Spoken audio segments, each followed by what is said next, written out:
paraît qu'au XVIIe siècle, La Fontaine disait « Avez-vous lu Baruch? Il est génial. Pour le trouver génial, encore faut-il pouvoir imaginer de quoi il parle. Cette robe de tristesse et de misère endossée par Jérusalem, c'est le deuil de la ville assiégée, saccagée par les troupes de Nabuchodonosor, et le départ des prisonniers en captivité à Babylone. Mais autant ce départ avait été atroce, tant fut joyeux, triomphal, presque le retour des prisonniers. Quand le Seigneur ramena les captifs à Sion, nous étions comme en rêve, alors notre bouche était pleine de rire. Or, les plus beaux moments de nos vies ne sont qu'une pâle image de ce qui nous attend. Isaïe, cité par Luc comme Baruch, sont des poètes autant que des prophètes.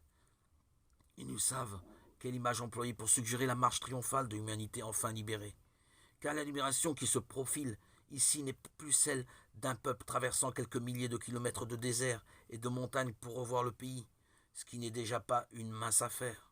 C'est toute l'humanité arrachée définitivement à l'esclavage, de la violence, de la haine et de la mort, qui, tous les obstacles franchis, entrera enfin dans la joie de Dieu.